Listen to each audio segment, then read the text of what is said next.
Yogi Rupnathji always lives amongst innumerable people around him, everyone respect him, so countless people always come to see him every day. When some of the young college boys and girls who came for the first time asked Yogi Rupnathji about their future responsibilities, then Yogi Rupnathji said, "This diversity arises on account of mental modifications and it will cease when they cease. When self-knowledge will confirmed person attained peace and remained in nirvikalpa samadhi. The surest sign of a man of the highest wisdom is that he is unattracted by the pleasures of the world, for in him I and the subtle tendencies have ceased. When these bodily tendencies are strong, there is bondage. When they have ceased, there is liberation. He is truly a liberated sage who by nature is not swayed by sense pleasure, without the motivation of fame or other incentives." Yogi Rupnathji then said, "I shall now impart to all of you the wisdom which was revealed to me by the divine creator Brahma, pure mind particle himself. O my dear friends, countless have been the universes that have come into being and that have been dissolved. In fact, even the countless universes that exist at this moment are impossible to conceive of. All this can immediately be realized in one's own heart. For these universes are the creations of the desires that arise in the heart, like castles built in the air. Neither the world of matter nor the modes of creation are truly real, yet the living and the dead think and feel they are real. Ignorancy of this truth keeps up the appearance." Yogi Rupnathji said them, "O my dear friends, even as water remains water whether there are waves or no waves, whatever be the external appearance of the liberated sage, his wisdom remains unchanged. The difference is only in the eyes of the ignorant spectator. Therefore, O my dear friends, listen to what I am about to say. This instruction is sure to remove the darkness of ignorance. In this world whatever is gained only by self-effort.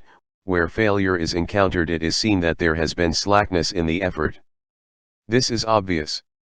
But what is called fate is fictitious, and is not seen. Self-effort," Yogi Rupnathji then said, "O my dear friends, is that mental, verbal and physical action which is in with the instructions of a holy person well versed in the scriptures. It is only by such effort that Indra became king of heaven. That particle Brahma became the creator. And the other deities earned their places. Self-effort is of two categories, that of past births and that of this birth. The latter effectively counteracts the former. Fate is none other than self-effort of a past incarnation. There is constant conflict between these two in this incarnation, and that which is more powerful triumphs. Self-effort which is not in accord with the scriptures is motivated by delusion. When there is obstruction in the fruition of self-effort, one should examine it to see if there is such deluded action. And if there is, it should be immediately corrected. There is no power greater than right action in the present. Hence, one should take recourse to self-effort, grinding one's teeth, and one should overcome evil by and fate by presome effort. The lazy man is worse than a donkey. One should never yield to laziness but strive to attain liberation. Seeing that life is ebbing away every moment, one should not revel in the filth known as sense pleasures as a worm revels in pus. One who says, "Fate is directing me to do this," is brainless, and the goddess of fortune abandons him. Hence, by self-effort acquire wisdom and then realize that the self-effort is not without its own end. In the direct realization of the truth, if this dreadful source of evil named laziness is not found on earth, who will ever be illiterate and visible? It is because laziness if found on earth that people live the life of animals, miserable and poverty-stricken. As is the effort, so is the fruit. Yogi Rupnathji said, "O my dear friends, this is the meaning of self-effort, and it is also known as fate or divine. When afflicted by suffering, people cry, 'Alas, what tragedy!' or 'Alas, at my fate,' both of which mean the same thing. What is called fate or divine will is nothing other than the action or self-effort of the past. The present is infinitely more potent than the past. They indeed are fools who are satisfied with the fruits of their past effort, means which they regard as divine will, and do not engage themselves in self-effort now. Sometimes it happens that without effort someone makes a great gain. For example, the state elephant chooses, in accordance with an ancient practice, a mendicant as the ruler of a country whose king suddenly died without leaving an heir. This is certainly neither an accident nor some kind of divine act, but the fruit of the mendicant's self-effort in the past birth. Sometimes it happens that a farmer's efforts are made fruitless by a hailstorm. Surely, the hailstorm's own power was greater than the farmer's effort, and the farmer should put forth greater effort now. He should not grieve over the inevitable loss. If such grief is justified, why should he not weep daily over the inevitability of death? The wise man should of course know what is capable of attainment by self-effort and what is not.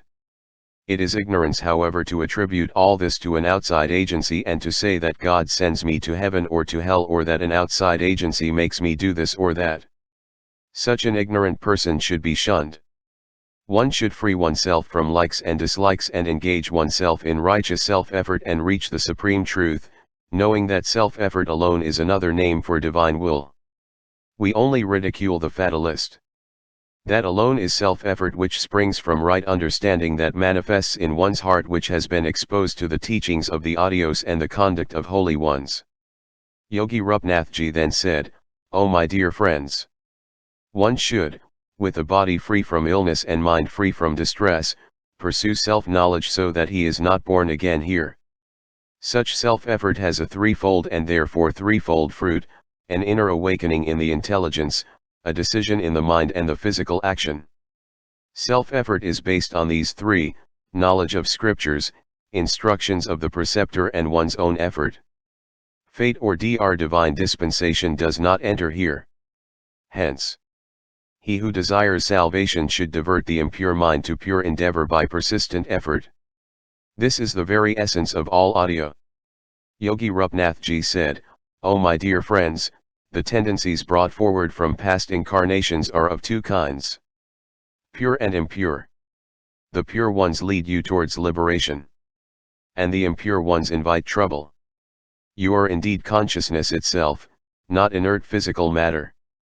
You are not impelled to action by anything other than yourself. Hence you are free to strengthen the pure latent tendencies in preference to the impure ones. The holy ones emphasize, persistently tread the path that leads to the eternal subject. And the wise seeker knows, the fruit of my endeavors will be commensurate with the intensity of my self-effort, and neither fate nor a god can ordain it otherwise. Indeed, such self-effort alone is responsible for whatever man gets here, when he is sunk in unhappiness. To console him, people suggest that it is his fate. This is obvious: one goes abroad and one appeases one's hunger by undertaking a journey and by eating food, not on account of a fate. No one has seen such a fate or a GDX, but everyone has experienced how an action means objects or evil feelings leads to a result or evil. Hence, right from one's childhood one should endeavor to promote one's true good or salvation by a keen intelligent study of the scriptures, by having the company of the holy ones, and by right self-effort. Fate or divine dispensation is merely a convention which has come to be regarded as truth by being repeatedly declared to be true. If this God or fate is truly the ordainer of everything in this world, of what meaning is any action, may even like bathing, speaking, or giving, and whom should one teach at all? No. In this world, except a corpse, everything is active, and such activity yields its appropriate result. No one has ever realized the existence of a fate or divine dispensation.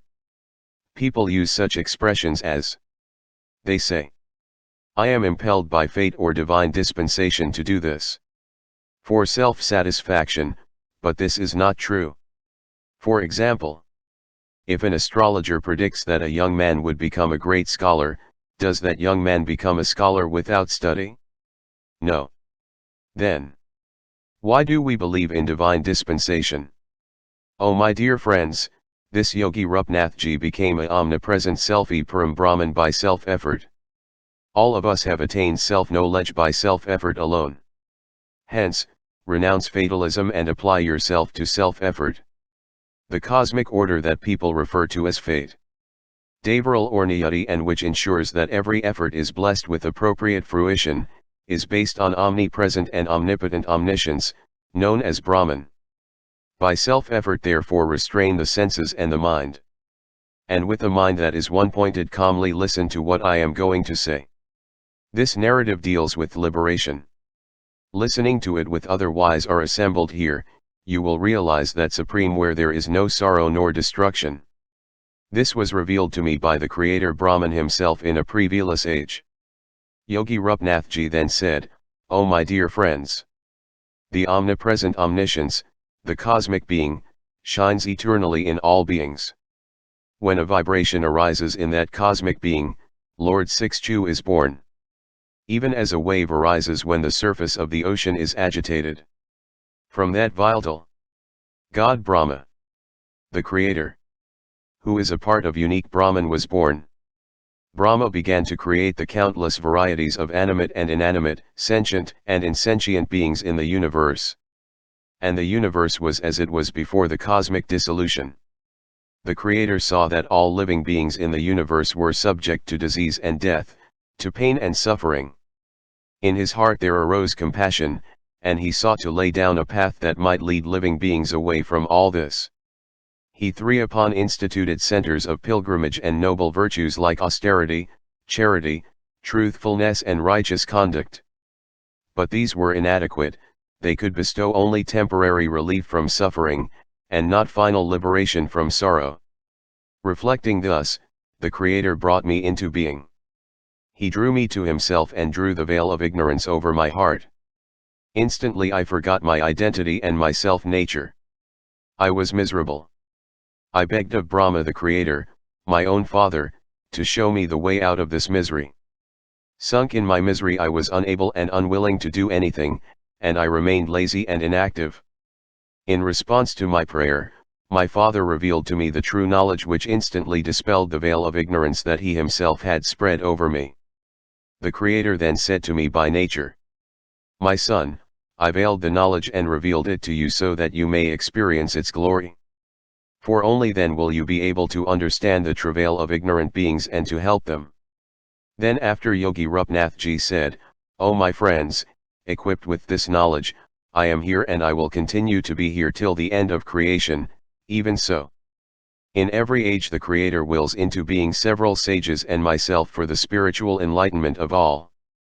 And, in order to ensure the due performance of the secular duties by all, Brahma also creates kings who rule justly and wisely over parts of the earth. These kings, however, are soon corrupted by lust for power and pleasure. Conflict of interests leads to wars among them which in turn give rise to remorse. To remove their ignorance, the sages used to impart spiritual wisdom to them. In days of yore," Yogi Rupnathji said, "O my close friends, kings used to receive this wisdom and cherish it, hence it was known as kingly science in yoga. The highest form of dispassion born of pure discrimination has arisen in your heart. O my dears, and it is superior to dispassion born of a circumstantial cause or an utter disgust. Such dispassion is surely due to the grace of God. This grace meets the maturity of discrimination at the exact moment when dispassion is generated in the heart. As long as the highest wisdom does not dawn in the heart, the person revolves in this wheel of birth and death. Pray, listen to my of this wisdom with a concentrated mind. This wisdom destroys the forest of ignorance. Roaming in this forest one undergoes confusion and seemingly interminable suffering. One should therefore approach an enlightened teacher and by asking the right question with the right attitude, elicit the teaching. It then becomes an integral part of one's being. The fool asks irrelevant questions irreverently. And the greater fool is he who spurns the sage's wisdom. He is surely not a sage who responds to the vain questions of a foolish questioner." Yogi Rupnathji then said, "O my friends, you are indeed the among all seekers.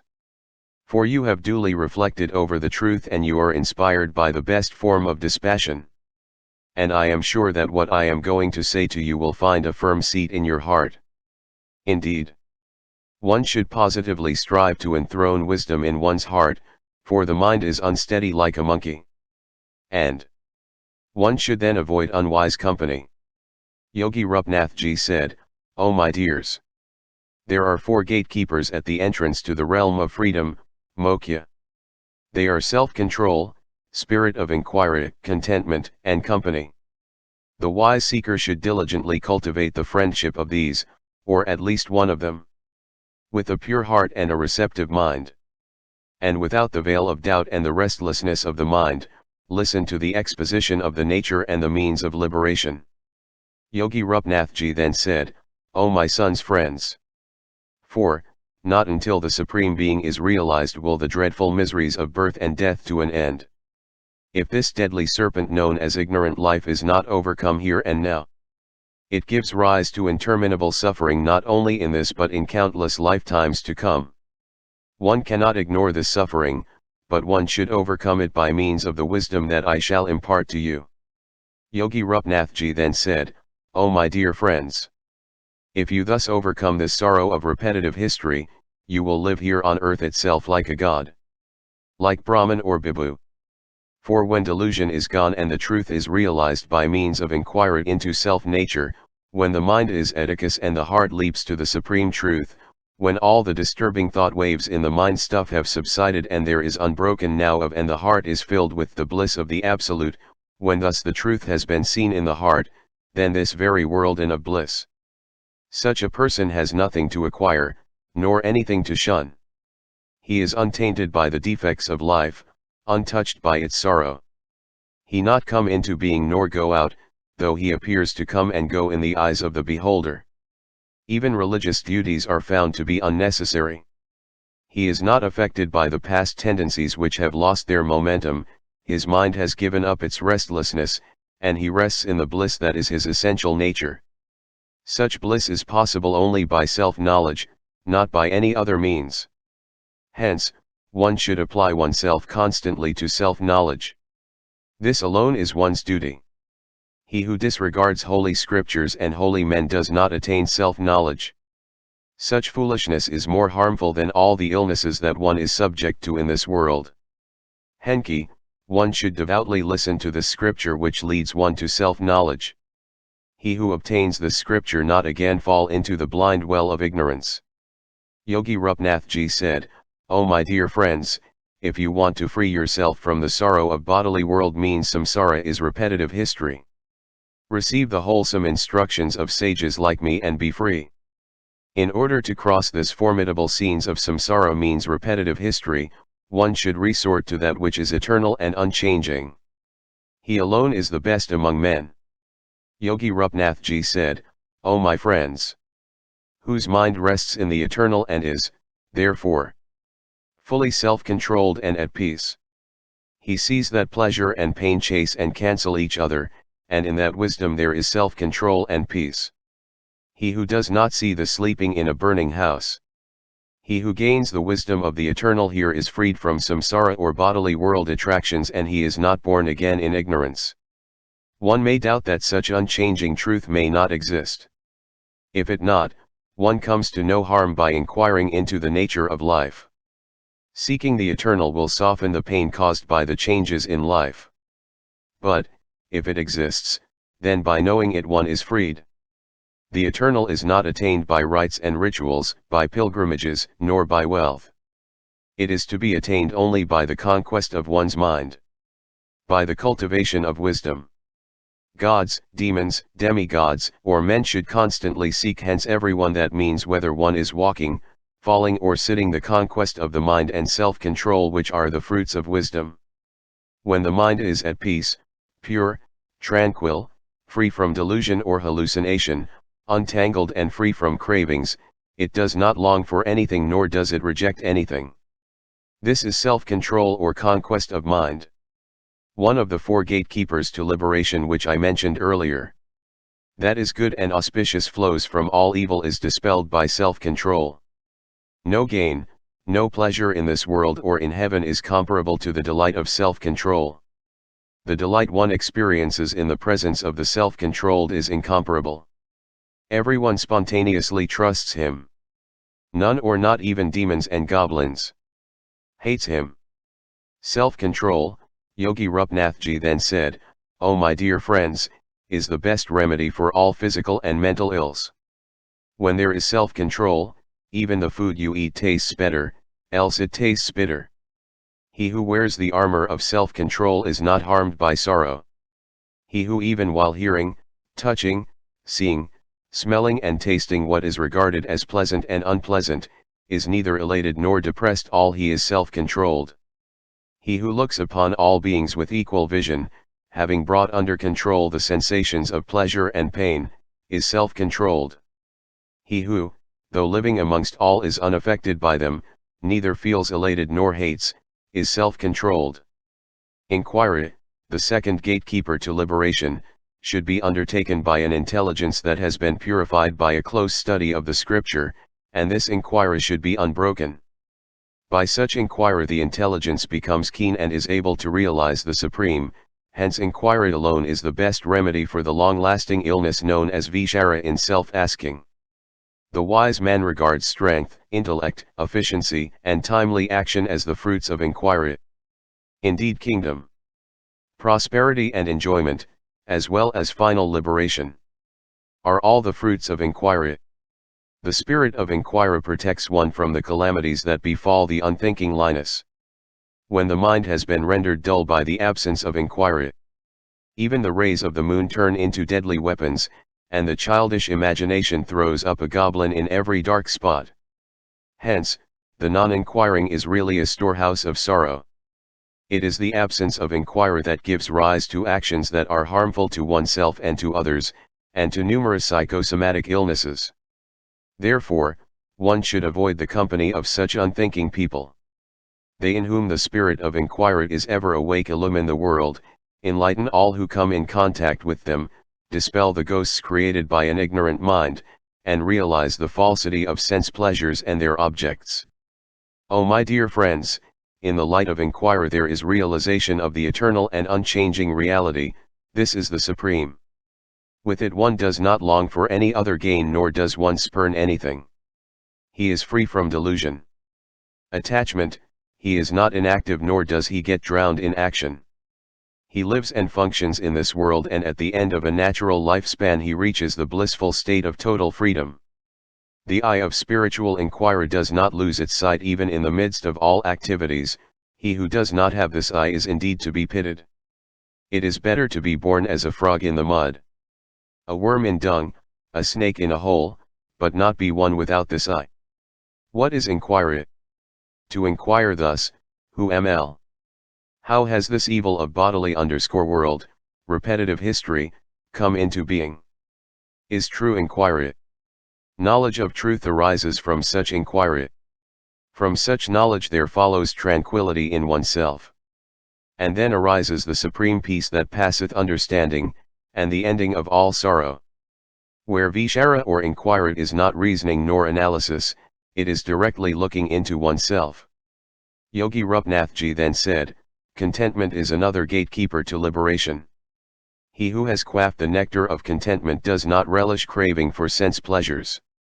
No delight in this world is as sweet as contentment, which destroys all sins. What is to renounce all craving for what is not obtained unsought, and to be satisfied with what comes unsought, without being elated or depressed even by them. This is contentment. As long as one is not satisfied in the self, he will be subjected to sorrow. With the rise of contentment the purity of one's heart blooms. The contented man who possesses nothing owns the world. Satsanga, company of wise, holy and enlightened persons, is yet another gatekeeper to liberation. Satsanga enlarges one's intelligence, destroys one's ignorance and one's psychological distress. Whatever be the cost, however difficult it may be, whatever obstacles may stand in its way, Satsanga should never be neglected. 4. Satsanga alone is one's light on the path of life. Satsarga is indeed superior to all other forms of religious practices like charity, austerity, pilgrimage and the performance of religious rites. One should by every means in one's adore and serve the holy men who have realized the truth and in whose heart the darkness of ignorance has been dispelled. They, on the other hand, who treat such holy men disrespectfully, surely invite great suffering. Yogi Rupnathji then said, friends, these 4, contentment, satsanga or company of wise men, the spirit of inquiry, and self-control, are the four surest means by which they who are drowning in this ocean of samsara, repetitive history, can be saved. Contentment is the supreme gain. Satsanga is the companion to the destination. The spirit of inquiry itself is the greatest wisdom. And self-control is supreme happiness. If you are unable to resort to all these four, then practice one, by diligent practice of one of these. The others will also be found in you. The highest wisdom will seek you of its own accord. Until you tame the wild elephant of your mind with the help of these noble qualities, you cannot have progress towards the supreme. Even if you become a god, demigod or a tree. Therefore, Yogi Rupnathji then said, "O my dear friends, strive by all means to cultivate these noble qualities. He who is endowed with the qualities that I have enumerated thus far is qualified to listen to what I am about to reveal. You are indeed such a qualified person, O my dear friends. One who sows the seed of the knowledge of this audio-visual scene obtains the essence of the realization of truth. Though human in origin, an exposition of truth is to be accepted. Otherwise even what is regarded as divine revelation is to be rejected. Even a young words are to accept it if they are words of wisdom. Else, rejected like straw even if uttered by Brahma the Creator. He who listens to and reflects upon the exposition of this audio enjoys unfathomable wisdom, firm conviction, and unperturbable self of unique spirit. He becomes a liberated sage whose glory is indescribable. One who studies this audio and comprehends its teaching is no longer deluded by world appearance. When one sees that the yonder deadly snake is a lifelike painting, one is no longer afraid of it. When the world appearance is seen as an appearance, it does not produce either elation or sorrow. It is indeed a great pity that even when such audio exists, people seek sense pleasures, each lead to great sorrow. Yogi Rupnathji then said, "O my dear friends, when a truth that has not been personally experienced is expounded, one does not grasp it except with the help of an illustration. Such illustrations have been used in this audio with a definite purpose and a limited intention. They are not to be taken literally, nor is their significance to be stretched beyond the intention. When the audio is thus studied, the world appears to be a dream vision. These indeed are the purpose and the purport of the illustrations. Let no one of perverted intellect misinterpret the illustrations given in this audio. Again, study of this audio should continue till the truth is realized. One should not stop short of complete enlightenment. A little knowledge of the audio results in confusion worse confounded. Non-recognition of the existence of supreme peace in the heart and the assumption of the reality of imaginary factors, are both born of imperfect knowledge and the consequent perverted logic. Even as the ocean is the substratum of all the waves, direct experience alone is the basis for all. The direct experience of truth as it is. That substratum is the experiencing intelligence which itself becomes the experiencer, the act of experiencing, and the experience.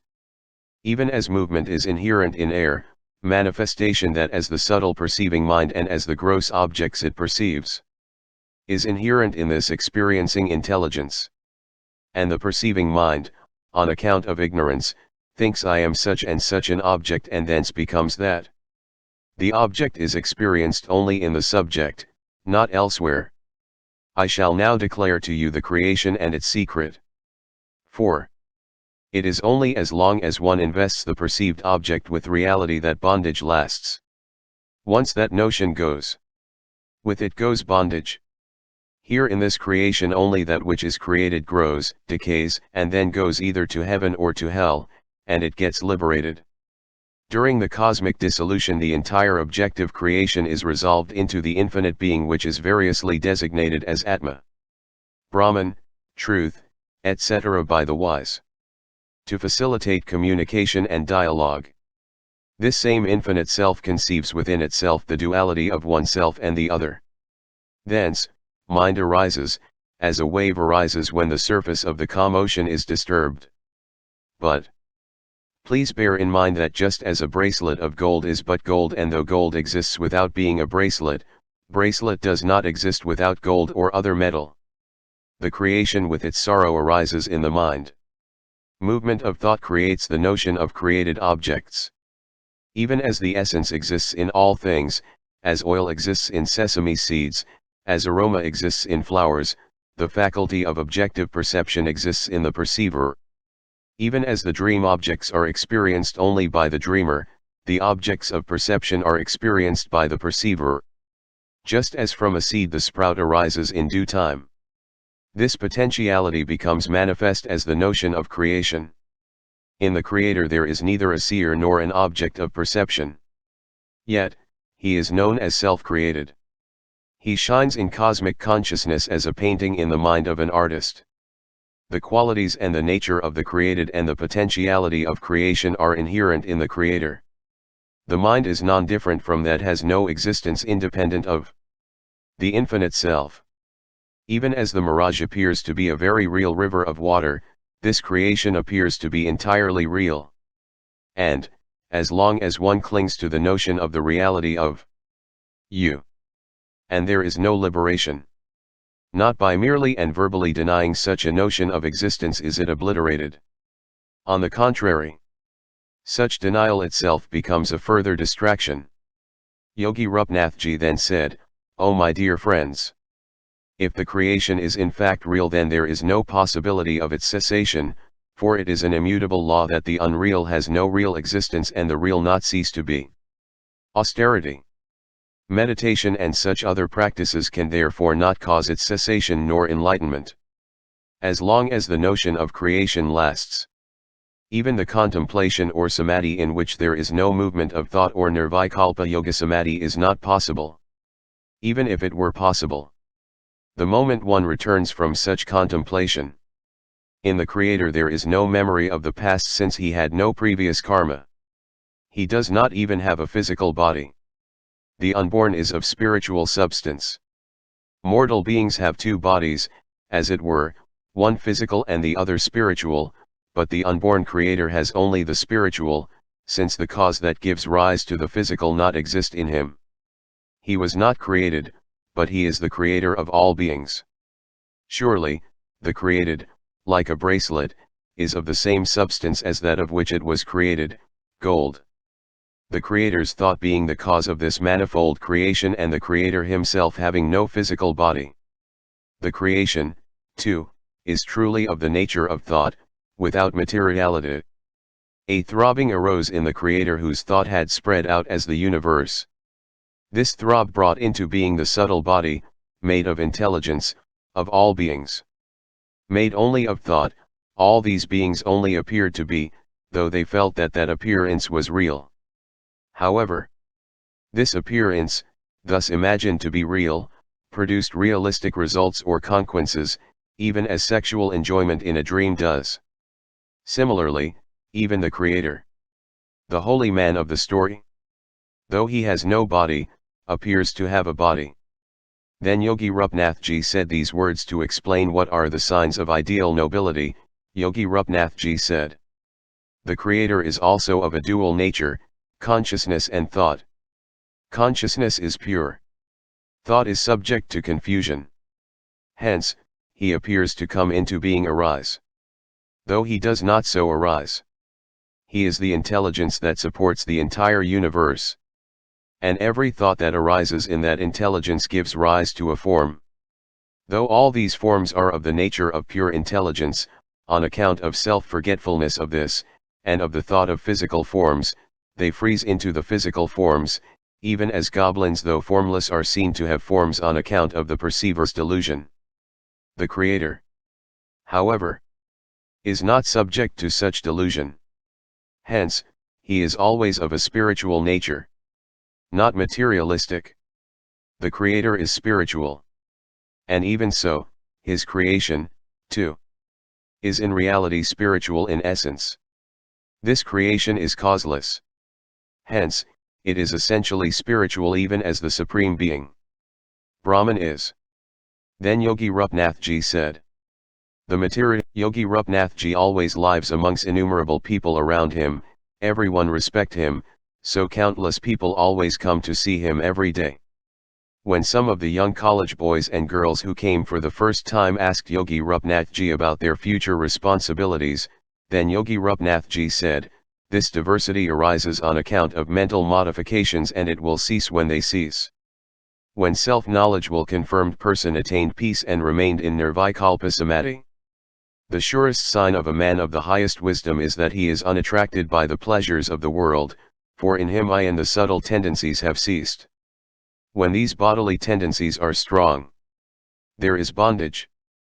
When they have ceased, there is liberation. He is truly a liberated